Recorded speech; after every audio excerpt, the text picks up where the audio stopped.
اللہم صلی علی محمد و علی آل محمد و بارک وسلم۔ الصلاۃ والسلام علیک یا سیدی یا رسول اللہ۔ السلام علیکم دوستوں، کیسے ہیں آپ؟ اللہ سے دعا کرتا ہوں جہاں پر بھی ہوں گے ٹھیک ٹھاک ہوں گے۔ اللہ تبارک تعالیٰ آپ کو ہر مصیبت اور پریشانی سے محفوظ رکھے۔ دوستوں، ویسے تو میں وظائف اکثر آپ دوستوں کو بتاتا رہتا ہوں، لیکن آج کا جو عمل ہے یہ بہت خاص ہے۔ یہ سورۃ یاسین شریف کا عمل ہے، جو دوست بھی اس کو کر لے گا انشاءاللہ تمام پریشانیوں سے نجات پا جائے گا۔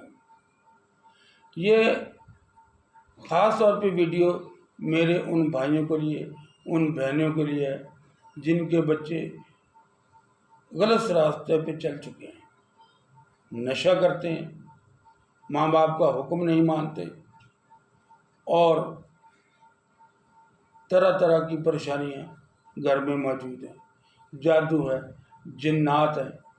آپ اس کو کم سے کم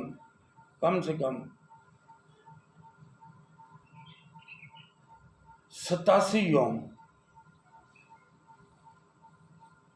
اس عمل کو ضرور کریں، کیونکہ اس کے صدقے دل سے کرنا اور پھر اس کا نظارہ لینا۔ عمل بتانے سے پہلے دوستوں سے درخواست کروں گا کہ ویڈیو کو لائک بھی کریں، چینل کو سبسکرائب بھی کریں اور دوستوں کے ساتھ شیئر بھی کریں۔ کامنٹ تو ضرور کیا کریں، آپ کی کامنٹ مجھے انرجی دیتے ہیں۔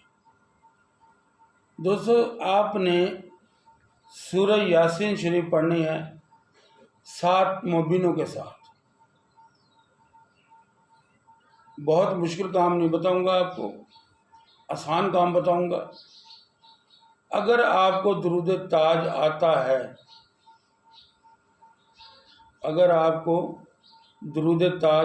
ہے، تو ہر مبین پہ 7 مرتبہ آپ نے درود تاج پڑھنا ہے۔ بالفرض کسی کو درود تاج نہیں آتا، وہ بندہ یہ کرے کہ ہر مبین پہ درود ابراہیمی 21 بار پڑھے۔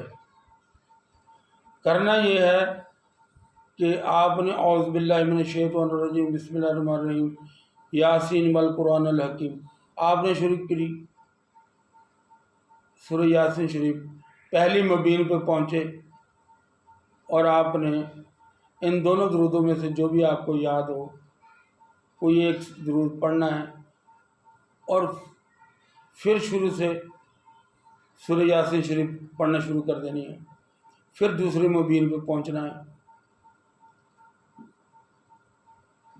اور اسی طریقے سے آپ نے درود شریف پڑھنا ہے، پھر شروع سے آنا ہے، پھر تیسری مبین پہ پہنچنا ہے۔ ایسے ہی آپ نے 7 مبینیں پوری کرنی ہیں۔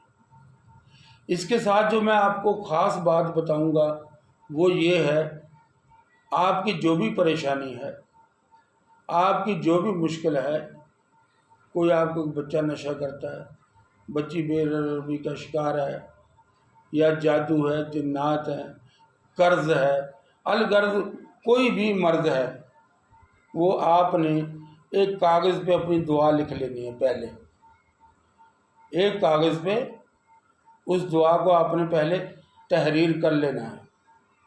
اس دعا کو آپ نے پڑھنا ہے سورہ یاسین شریف شروع کرنے سے پہلے۔ پھر جب آپ درود شریف پڑھ کے مبین پہ فارغ ہوں گے، پھر اس دعا کو ایک مرتبہ پڑھنا ہے آپ نے۔ ایسے ہی آپ نے پڑھتے جانا ہے اور جس وقت سورہ یاسین شریف آپ مکمل کریں گے تو یہ 9 مرتبہ آپ کی دعا ہو جائے گی۔ میں آپ سے پھر درخواست کروں گا کہ دعا کو ایک کاغذ پہ لکھ لیں۔ آپ کی جو بھی حاجات ہے، وہ حاجات 1 ہیں یا 10 ہیں، آپ ان کو لکھ لیں کاغذ پہ اور ان کو دہراتے جائیں، یاسین شریف شروع کرنے سے پہلے بھی اور ہر مبین پہ بھی اور یاسین شریف پڑھنے کے بعد بھی۔ تو دیکھیں آپ کا کام کیسے ہوتا ہے، آپ پریشانیوں سے کیسے نکلتے ہیں۔ ایک ہی دعا کو آپ نے روزانہ دہرانا ہے۔ یہ میں نے جو آپ کو کہا کہ اپنی دعا کو لکھ لیں، مقصد یہ ہے جو بھی آپ کا مقصد ہوگا ایک کاغذ پہ لکھا ہوگا، آپ نے اس کو دہراتے جانا ہے ہر روز۔ جتنے دن آپ کا کام نہیں ہو جاتا، اگر آپ کا کام ہو جائے 21 دن میں، پھر بھی آپ سورہ یاسین شریف کو پڑھتے رہیں۔ اگر آپ کا کام ہو جائے 41 دن میں، پھر آپ سورہ یاسین شریف کا یہ عمل چھوڑ سکتے ہیں، ورنہ 87 دن تو اس عمل کو ضرور کریں۔ 87 دن گزرنے سے پہلے آپ کا کام ضرور ہو جائے گا۔ اللہ سے دعا ہے کہ جو بھی اس عمل سے فائدہ اٹھائے وہ مجھ گنہگار کو بھی اپنی دعاؤں میں یاد رکھے۔ اور ہاں، ایک خاص بات، آپ کسی ایک فقیر کو کھانا کھلا سکتے ہیں، آپ 10 کو کھانا کھلا سکتے ہیں۔ عمل شروع کرنے سے پہلے صدقہ ضرور دیں، کام ہونے کے بعد صدقہ ضرور دیں۔ اللہ سے دعا ہے کہ اللہ تبارک تعالیٰ میری اور آپ کی تمام پریشانیاں دور کرے۔ السلام علیکم ورحمۃ اللہ وبرکاتہ۔